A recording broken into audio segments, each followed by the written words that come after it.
El día de hoy pues vamos a dar inicio con nuestra segunda enseñanza. Estamos viendo la serie Varones conforme al corazón de Dios, ¿verdad?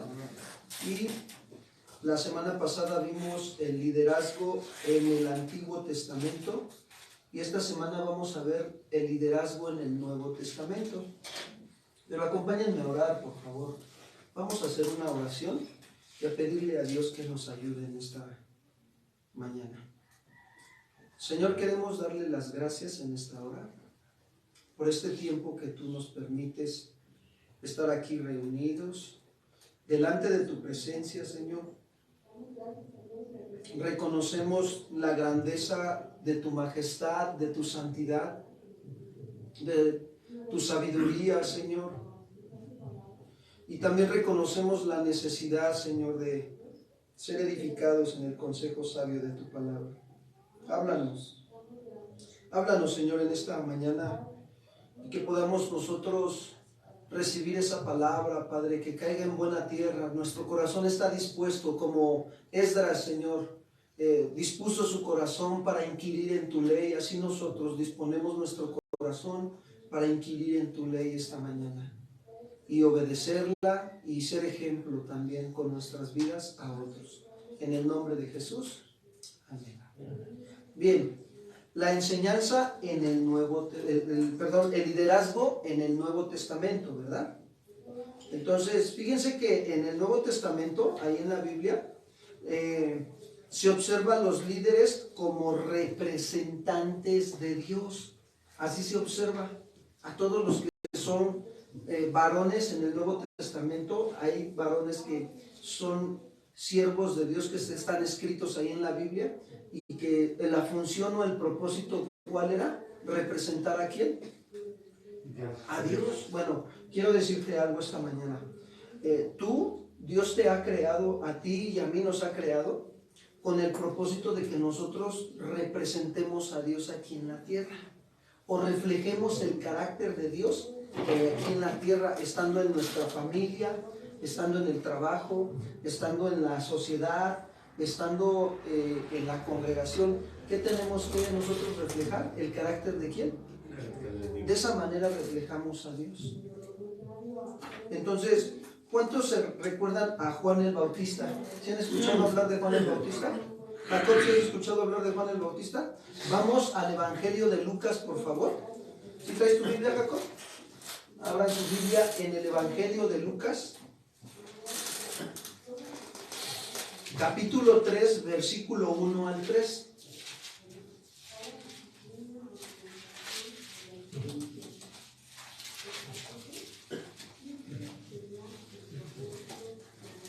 Lucas capítulo 3, versículo 1 al 3. Les leo, por favor. Dice así el versículo 1. En el año 15 del imperio de Tiberio César, siendo gobernador de Judea Poncio Pilato y Herodes tetrarca de Galilea y su hermano Felipe tetrarca de Itudea y de la provincia de Traconite y Lisanías tetrarca de Albilinia, dice, y siendo sumo sacerdote Anás y Caifás, fíjense lo que dice ahí, vino palabra de Dios ¿a quién? A Juan, dice ahí en el versículo 2, vino palabra de Dios a Juan, hijo de Zacarías, ¿en dónde? En el desierto. Dice, y él fue por toda la región contigua al Jordán. Y miren lo que hacía Juan el Bautista, predicaba el bautismo ¿de qué? Del arrepentimiento. ¿Para qué es predicar el bautismo del arrepentimiento? Para perdón, dice, ¿de qué? De pecados. Entonces, fíjense, hay algo muy importante. Vamos a observar algunas características en este texto que leímos. Dice que el versículo 2, Lucas 3:2, dice que vino palabra de Dios ¿a quién? A Juan. ¿Cuántos de nosotros reconocemos que constantemente viene la palabra de Dios a nuestra vida? Casi diario, ¿verdad? O más bien diario. El Señor nos está como que captando la atención, ¿no? De que te recuerda la palabra, escuchas una predicación, te encuentras con una persona que también es creyente y te habla la palabra, ¿verdad? Entonces viene palabra de Dios. Y Juan, ¿qué hacía? Predicaba el mensaje del arrepentimiento como un verdadero representante de Dios. ¿Sabes que tú y yo tenemos que predicar el mensaje de salvación a la gente? Con nuestra manera de vivir nosotros les mostramos a la gente que estamos viviendo en el orden de Dios la salvación. Por ejemplo, miren, a mí me pasó algo apenas. Se sube una persona conocida a nosotros al carro, y porque le dije acompáñame, y me dice sí, y ya se sube y me dice, órale, dice, ¿lo lavaste? Y le digo, no, y me dice, es que está bien limpio. Y le digo, no, pues así lo he traído desde el otro día. Entonces dice, no, es que luego te subes a cada carro. Dice, yo me he subido al carro de mi patrón, dice, y hasta da miedo. Y le digo, ¿por qué? Dice, porque está bien mugroso y bien desordenado. Entonces, si Dios es orden, nosotros entendemos que debemos de tener nuestro cuarto, debemos de tener nuestra cama, debemos de tener nuestra casa como, ¿verdad?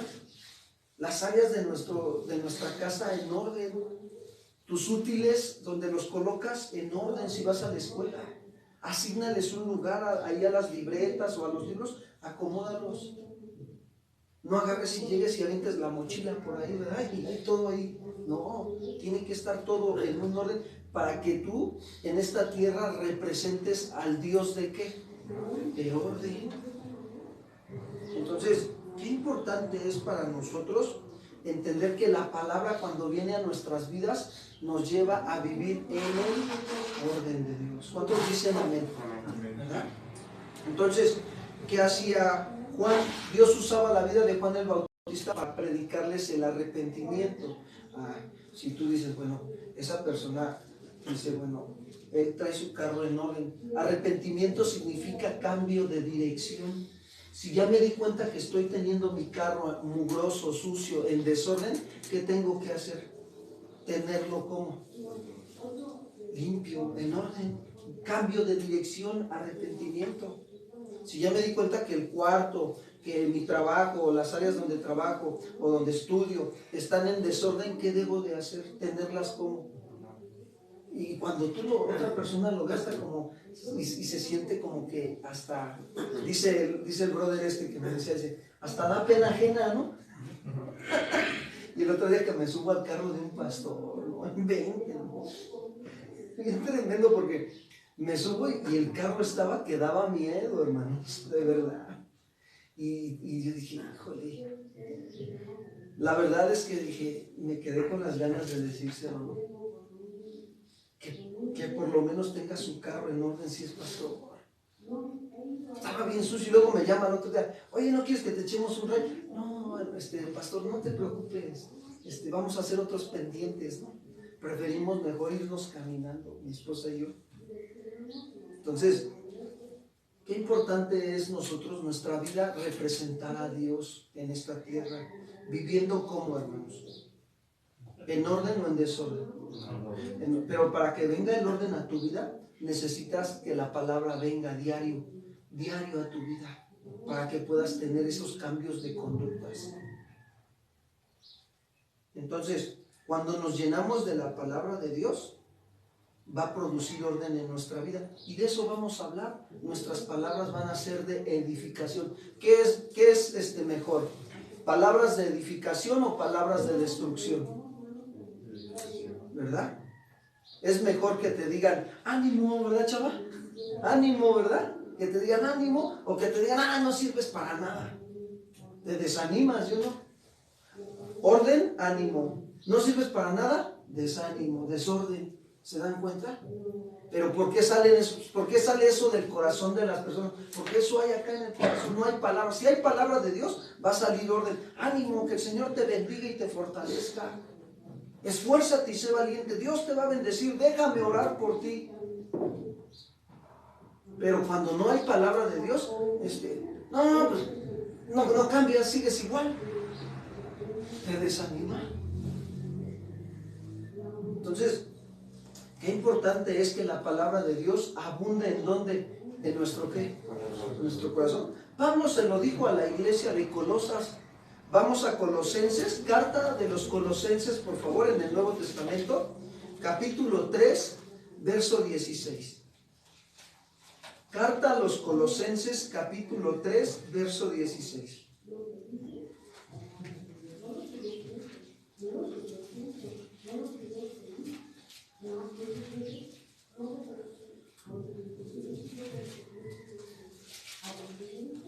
¿Ya le encontraste, Jacob? ¿Le ayudas, chavo? ¿No? Colosenses 3:16. Que nos ayude, Jacob. David, ¿ya le encontraste? ¿Le ayudas, Cristian?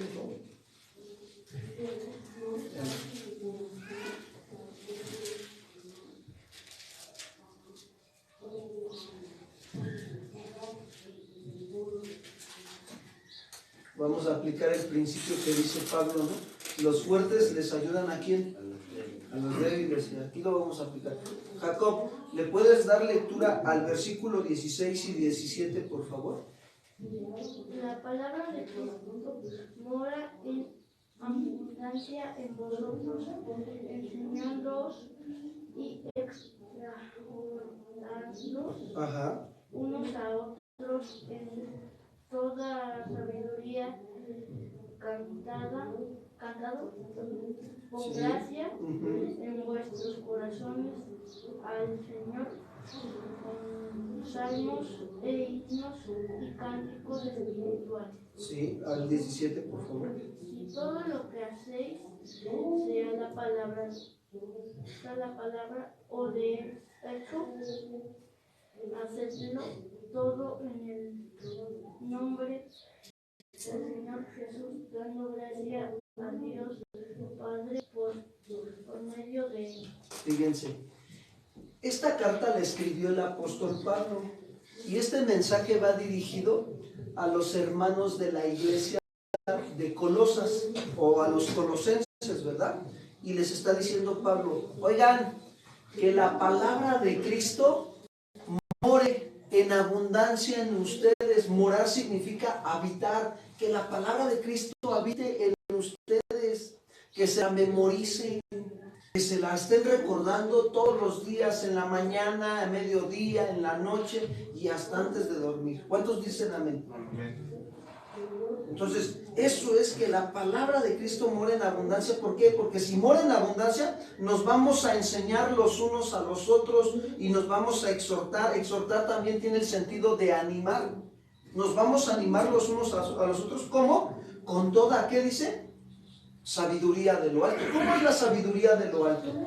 ¿Alguien se acuerda de Santiago? ¿Cómo dice que es la sabiduría de lo alto? Santiago capítulo 3, por favor, vamos para allá. Fíjense, Santiago nos dice cómo es, las características de cómo es la sabiduría de lo alto. Santiago capítulo 3, por favor.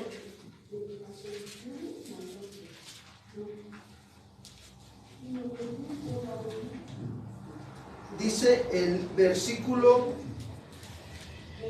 13. Ahí ayuden a los pequeños, por favor, hermanos. Santiago 3:13. Se los voy a leer en una versión que es Reina Valera contemporánea. Fíjense, dice así, Santiago capítulo 3:13. Hacen una pregunta a Santiago y dice, ¿quién de ustedes es sabio y entendido? Nos la está haciendo esta mañana nosotros Santiago. ¿Quién de nosotros, de los que estamos aquí, somos sabios y entendidos? ¿Quién? Bueno, algunos podríamos decir, yo soy sabio y entendido, ¿verdad? Bueno, y dice Santiago, ok, está bien, si tú eres sabio y entendido, demuéstralo con tu buena conducta, portándote bien, ¿verdad?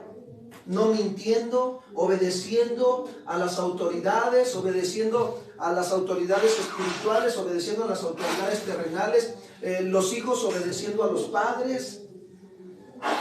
Entonces, muestra que tú eres sabio y entendido con tu buena conducta y por medio de actos realizados con la humildad propia de la sabiduría. O sea, vas a hacer acciones, pero esas acciones van a llevar humildad. O sea, que cuando vas a ayudarle a hacer algo en la casa a alguien, a papá o a mamá o a los hermanos o al esposo o a la esposa, van a decir: Señor, gracias por permitirme servirle a mi familia. ¿Cuántos dicen amén? ¿Sí me explicó? De esa manera, esos son actos realizados con la humildad de la sabiduría. Pero dice el 14, fíjense cómo dice el versículo 14: pero si ustedes abrigan en su corazón amargura. ¿Cuándo es cuando una persona está amargada? Cuando se queja ¿de qué? De todo. Ay, ¿por qué nos tiene el pastor aquí desde temprano? No. Llega a su casa y ¿por qué me tocó vivir en esta casa? Está amargado. ¿Saben que la amargura se contagia? Si los padres, alguno del matrimonio, el papá o la mamá tienen amargura, lo contamina a la familia. Así, es así como el cáncer avanza muy rápido. Entonces dice: pero si ustedes abrigan amargura en su corazón, abrigan en su corazón amargura, envidia, ¿no? Préstame tu Biblia, ¿no? No, es mía, tú cómprate la tuya. Uy, pues qué envidioso, ¿no? ¿Sí o no? Dice: rivalidad, ¿no? Yo soy mejor que tú, yo busco más rápido los textos, ¿no? Encuentra ese tipo de rivalidades, ¿no? En la primaria lo ven, ¿no? Los que van a la escuela también, ¿no? Hay quienes son rivales, ¿no? Yo soy mejor que tú, ¿no? Sí. Se jactan. Y también en la congregación, ¿eh? No se espanten, pero también en la congregación pasa. Hay quienes se sienten mejor que los demás. Hay rivalidad. Están luchando por querer tener una posición ahí. Pero en la iglesia no hay posiciones, en la iglesia hay funciones para realizar. Entonces dice ahí, rivalidad, dice, no tienen de qué presumir. O sea, que si en tu vida hay amargura, hay envidia y hay rivalidad, ¿de qué presumes? No tienes de qué estar presumiendo. Al contrario, estás falseando la verdad. O sea, te vuelves una persona hipócrita. Y dice Santiago el 15, esta clase de sabiduría no es la que desciende de lo alto, sino terrenal, estrictamente humana y diabólica. ¿Ya vieron cómo es la sabiduría terrenal animal? ¿Qué características tiene la sabiduría humana? Tiene envidia, tiene rivalidades, tiene amargura. ¿Sí? Pero dice Santiago, el 16, pues donde hay envidias y rivalidades, allí hay confusión y toda clase de mal. Toda clase de mal. Y el 17, ahí viene lo bueno, ahí viene la sabiduría de lo alto. Pero la sabiduría que viene de lo alto, o sea, la sabiduría, Dios es la fuente de toda sabiduría y Él nos da su sabiduría, ya no la dio, está escrita. Ay, esa es la sabiduría de Dios, la que tienes ahí en tus manos, la Biblia. Dice, pero la sabiduría que viene de lo alto es ante todo, ¿cómo dice? ¿Cuál es la característica que menciona ahí? Primeramente, ¿qué? Pacífica, o sea, es pacífica. Es amable, es benigna, o sea, buena. Es llena de misericordia y de buenos frutos, sin incertidumbre, ni ¿qué dice? Ni hipocresía. ¿Ya vieron las características de una sabiduría? Fíjense, entonces, vamos a ponerlo a la práctica. Ok, supongamos que los padres quieren corregir a los hijos. Hay padres que corrigen a los hijos y dicen, órale chamaco, apúrate. No, estás bien mal, ¿no, hombre?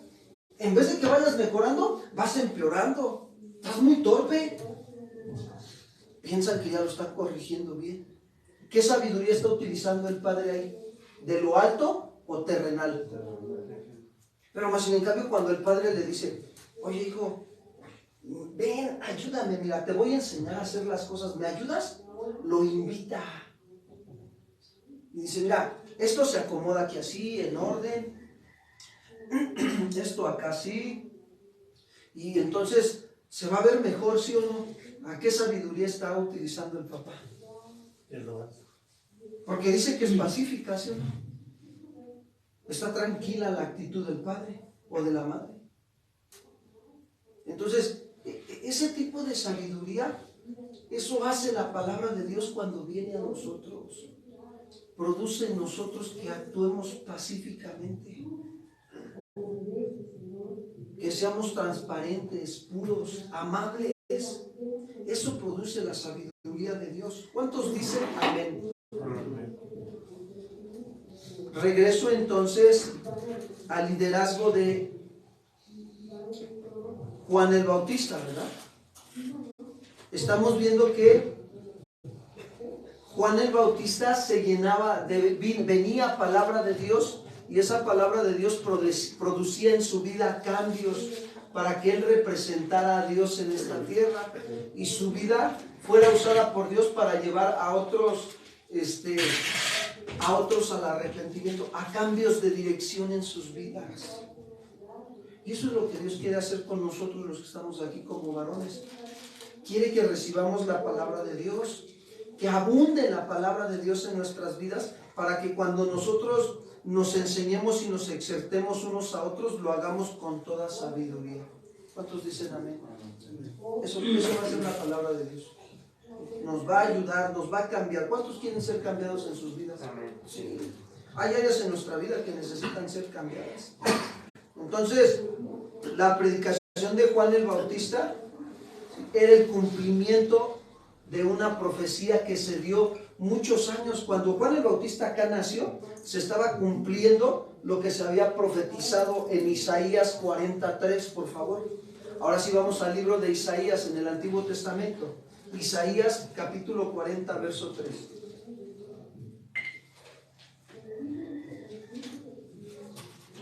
David, ¿nos ayudas, por favor? Isaías 43.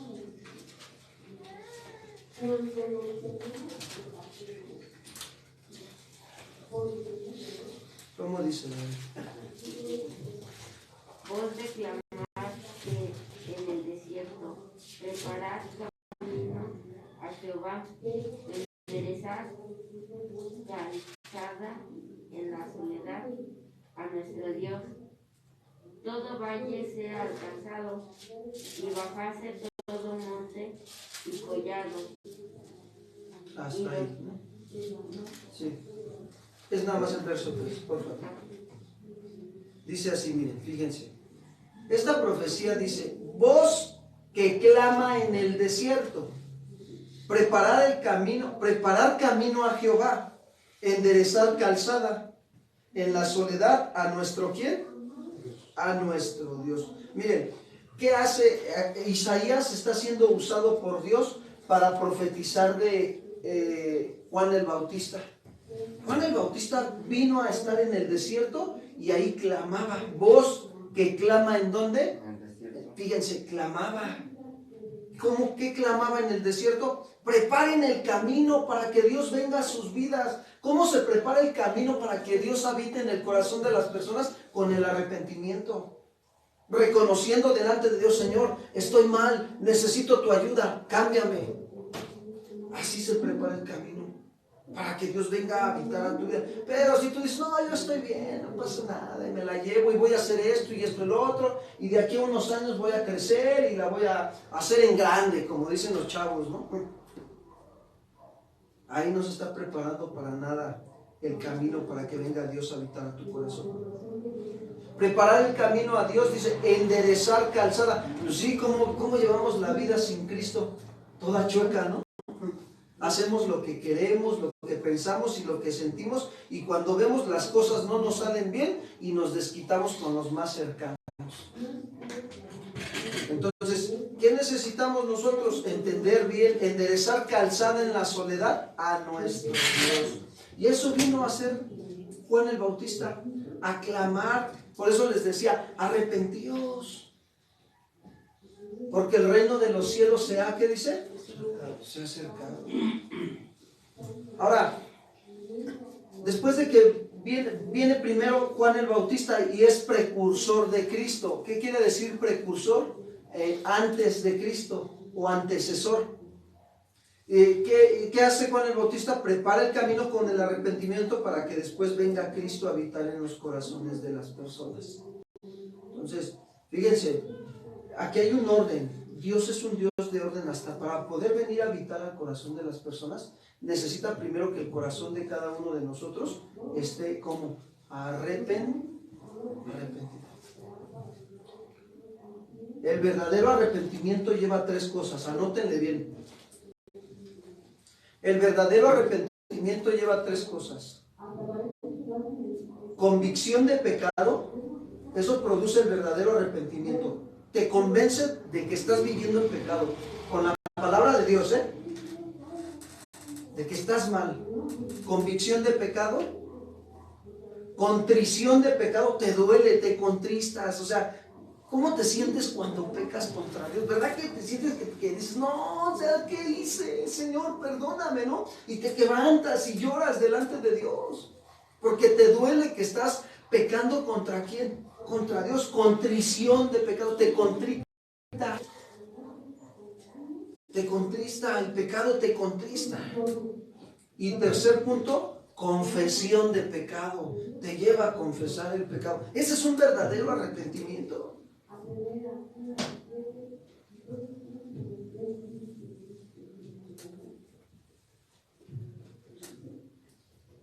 Y cuando el corazón está así, Dios lo sabe.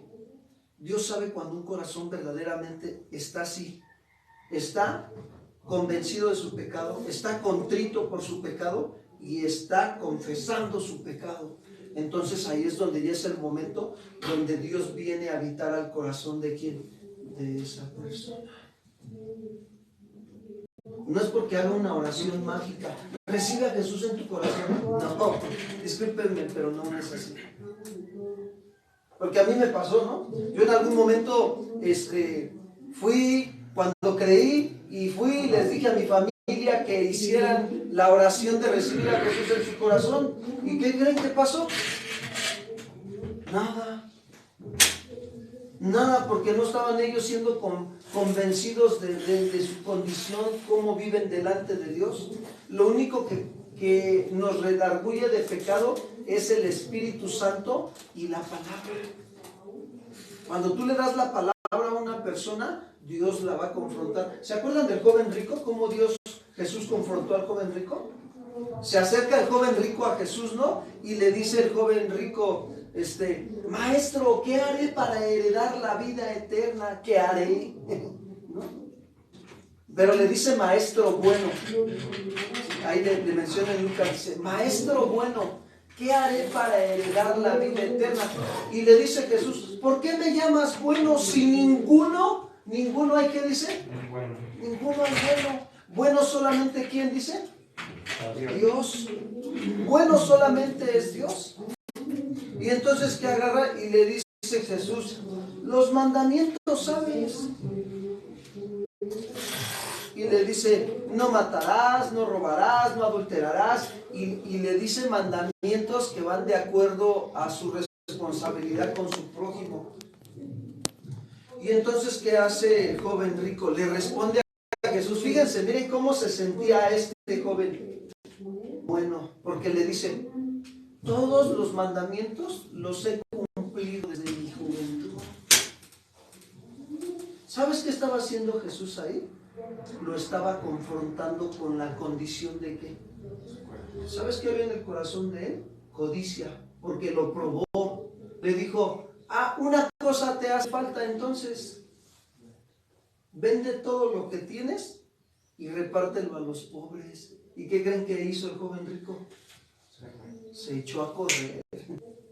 ¿Le estaba llegando el arrepentimiento ahí, sí o no? Claro que sí. Estaba teniendo la oportunidad de arrepentirse, pero no quiso. Prefirió amar más su pecado. Entonces, quiero decirte algo, los verdaderos líderes de Dios siempre buscamos llevar una vida de arrepentimiento. Diario confesamos nuestros pecados delante de Dios. antes de irnos a dormir a la cama, vamos y oramos, Señor, en este día hice esto y esto y esto, y perdóname, y te quebrantas delante de Dios. Y le pides perdón a Dios. Y entonces, ¿qué sucede? Verdaderamente estás siendo limpiado por Dios para ser un vaso útil en sus manos, y Dios use tu vida para que lo representes a Él delante de otros. Porque hay mucha gente que no vive arrepintiéndose, ¿o sí? ¿Sí se han dado cuenta que hay gente que de repente te ofende, pero ya no te pide perdón, no se arrepienten de cometer sus ofensas? Pero nosotros los cristianos, cuando llegamos a ofender por accidente, ¿qué hacemos? Pedimos ¿qué? Y si tomas algo que no es tuyo, ¿y qué haces? Lo regreso, Señor. Me arrepiento, lo regreso. ¿Sí me explicó? Esos son los verdaderos siervos de Dios, líderes conforme al corazón de ¿quién? De Dios. Ese es el corazón de Dios. Que nosotros verdaderamente estemos viviendo eso. Entonces, ¿saben que Juan el Bautista llegó a ser grande delante de Dios? Vamos a Lucas 1:15, por favor. Lucas capítulo 1, verso 15. Evangelio de Lucas 1, verso 15.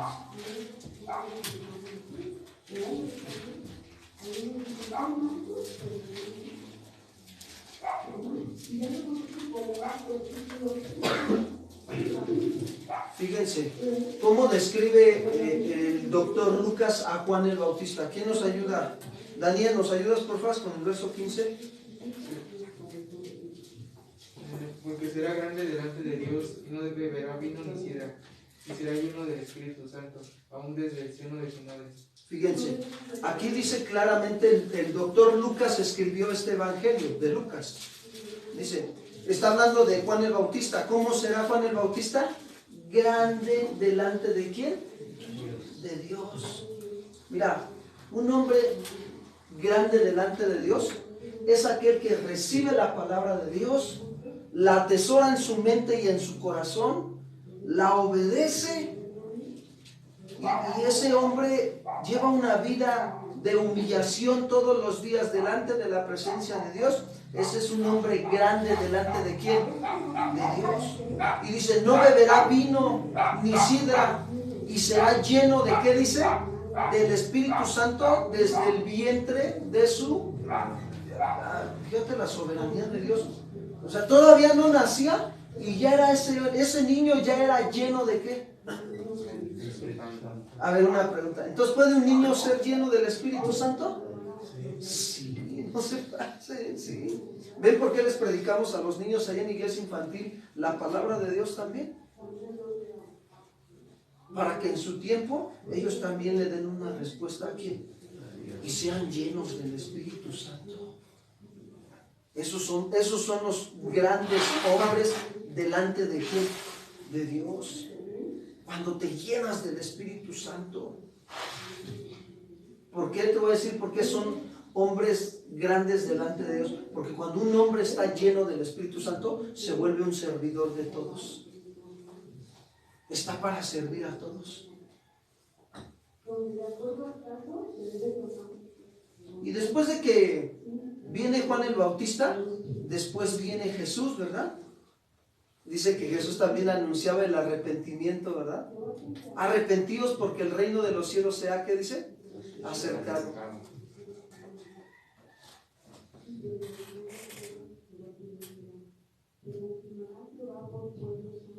Y Jesús nos deja bien claro que Él vino para llamar a los que Él quiso, y vinieron a Él y estableció a 12 discípulos. Vamos a Marcos capítulo 3, verso 13, por favor. No es que Jesús haya hecho acepción de personas, no, sino que Jesús, que es Dios, Él sabía verdaderamente que esos hombres le iban a recibir y iban a ser usados para que la palabra de Dios siguiera extendiéndose. Marcos capítulo 3, verso 13 y 14. ¿Nos ayudas, Cristian, de favor? Después subió al monte y llamó así a los que él quiso y vinieron a él. Y estableció a 12 para que estuviesen con él y para enviarlos a preguntar. Fíjense, dice que Jesús subió al monte. ¿A qué subió al monte? Pues a orar, ¿verdad? A eso subía Jesús. Y aquí dice, y llamó así a los que él quiso, y vinieron a él, y estableció a 12 para que estuvieran con él y para enviarlos a predicar. Aquí hay 5 principios importantes en estos 2 textos. El primer principio es la importancia de la oración en nuestras vidas. Ahí anótale, primer principio, la importancia de la oración en nuestras vidas. Ahora, es importante considerar que Jesús subió al monte a orar, como dice Lucas capítulo 6, verso 12, por favor. ¿A qué subió Jesús al monte? A orar. Ahí dice, ¿verdad? Lucas, vamos a Lucas. David, ayúdanos, por favor. Lucas capítulo 6, verso 12.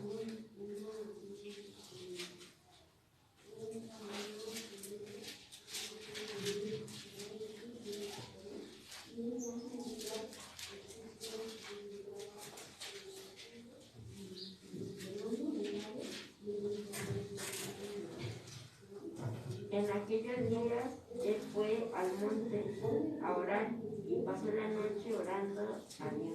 Fíjense, en aquellos días él fue, dice, al monte ¿a qué? Ahora, nosotros no vamos a ir al monte a orar, ¿verdad? No, se entiende que en aquellos días era diferente el contexto de la manera de vivir a la que hoy vivimos nosotros. Entonces, dice, y pasó la noche orando ¿a quién? ¿Cuántos han pasado una noche orando a Dios? ¿Qué pasó, hermanos? ¿A poco no se han desvelado? Toda la noche orando al Señor, es bueno. Es bueno pasar la noche orando con el Señor. Yo hace años le decía, Señor, yo no aguanto, Señor, no, yo no aguanto, ¿no? Pero conforme va uno creciendo espiritualmente, Dios te da la fuerza para pasar a veces noches orando. Nos fortalece toda la noche. Entonces, ¿ya vieron la importancia de orar? ¿Qué debemos de hacer en nuestra vida? ¿Practicar qué? La oración. La oración en nuestras vidas. ¿Saben que Jesús era un hombre de oración? Bueno, quiero decirte que Jesús quiere que tú y yo seamos hombres de oración. Hombres de oración, porque Dios está buscando hombres de oración, hermanos. ¿Por qué? Porque alguien dijo, fíjense, un hombre de oración en las manos de Dios es un arma poderosa, es como una saeta de salvación, como una flecha de salvación. Un hombre de oración, un joven de oración, un niño que ora es como una flecha en manos de Dios. ¿Cómo agarra el arco la persona que va a tirar, no? El arquero agarra el arco y la flecha y apunta, y sabes, va directo a donde quiere dar en el blanco. Sabe a dónde tiene que llegar. Lo mismo es así. Cuando tú oras, sabes lo que tienes que hacer en el transcurso del día. Se te van a presentar pruebas, se te van a venir tentaciones. Vas a saber lo que tienes que hacer ante las pruebas y las tentaciones, porque eres un hombre, eres un joven y eres un niño ¿de qué? De oración. ¿Cuántos dicen amén, hermanos? Dios quiere hombres de oración. ¿Cuántos quieren ser poderosas flechas de salvación en manos de Dios? Que así sea, ¿verdad? Para eso estamos aquí. Dios nos está preparando para que seamos gente de oración. Porque entonces, ¿qué chiste tiene que la congregación se llame casa de oración si no nos reunimos a orar? Tenemos que ser hombres de oración. Los padres tienen que llevar a su familia a practicar la oración todos los días. Los hijos también tienen que practicar la oración todos los días. Ese es el primer principio. Segundo principio, fíjense bien. Segundo principio es la importancia del llamado La importancia del llamado. Y regresamos a Marcos capítulo 3, verso 13. Ahora sí, ¿nos ayudas, Jacob, por favor? Marcos capítulo 3, verso 13. Ahí en el Evangelio después de Mateo, sigue Mateo, Marcos. Sí. Capítulo 3, versículo 13, por favor, Jacob.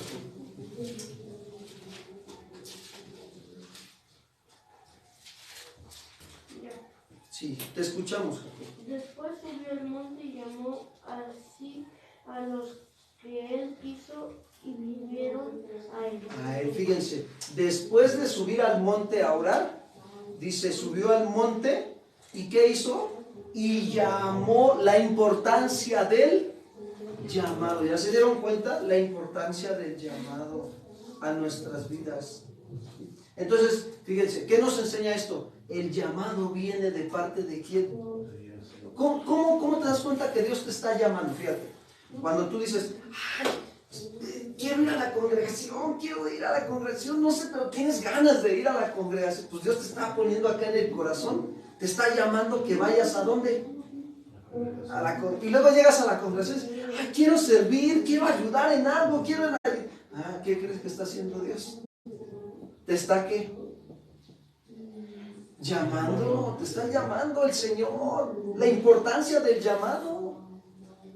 Entonces ahí es donde nos damos cuenta, ¿no? Que Dios te está llamando.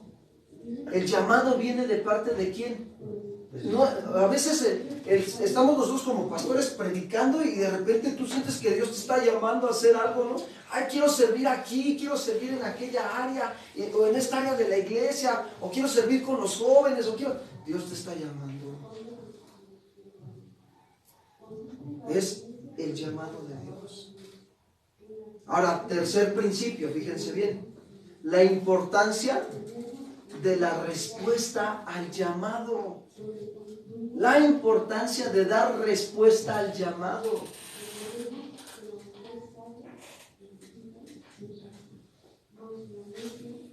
¿Qué dice el versículo 13 también? Daniel, ¿nos ayudas por favor con el 13 de nuevo? Marcos 3:13. Sí. Y subió al monte y llamó así a los que él quiso y vinieron a él. Fíjense, sube al monte Jesús a orar. Termina de orar y los llama. Y a los que llama, ¿qué hacen los que llaman? Atendieron el llamado. Atiende el llamado que Dios está poniendo en tu corazón. Dale respuesta a Dios. Vinieron a él, la importancia de dar respuesta al llamado. Esto significa que los discípulos dieron la respuesta al llamado de servir a Dios, dispuestos a dar su vida, a tomar su cruz, a negarse a sí mismo y seguir a quién, a Jesús, porque Jesús se los dijo a sus discípulos en Mateo 16:24, por favor. Mateo capítulo 16, verso 24. Mira lo que Jesús les dice a sus discípulos.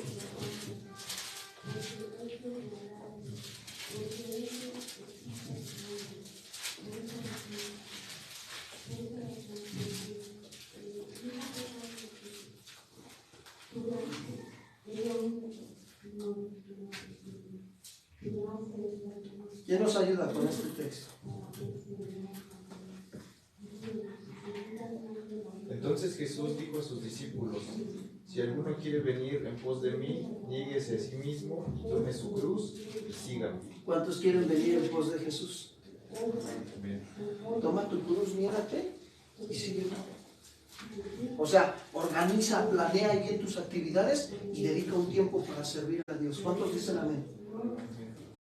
¿Sabes que todos, el Señor nos trae aquí a la comunidad? Todos estamos aquí porque Dios nos ha llamado esta mañana, ¿sí o no?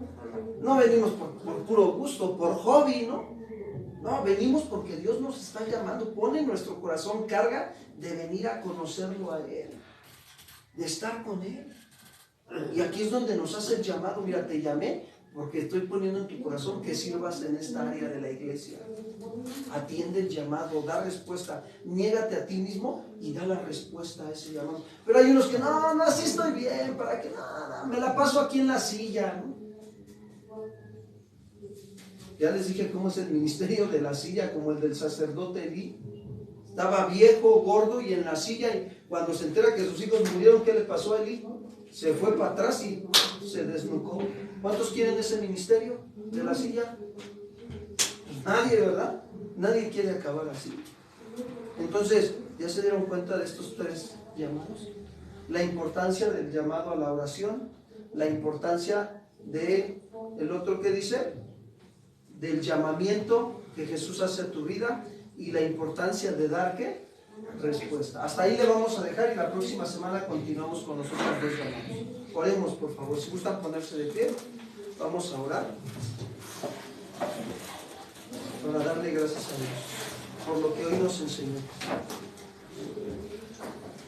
Señor, queremos agradecerte en esta mañana porque nos has hablado que nosotros estamos aquí en esta tierra gracias a ti, pero con el propósito de ser formados en un liderazgo espiritual para poder representarte a ti, Señor, en nuestra familia, en el trabajo, en la sociedad, en el lugar donde vivimos, en la iglesia, Señor. Pero es necesario que tu palabra venga continuamente a nosotros, Señor. Así como el salmista decía, envía tu palabra, Señor, y ellas nos guiarán a tu monte santo. Así te pedimos que sigas enviando tu palabra a nuestras vidas. Que ella abunde en nuestros corazones, tu palabra, Padre, para que nosotros seamos hombres llenos de tu Espíritu Santo.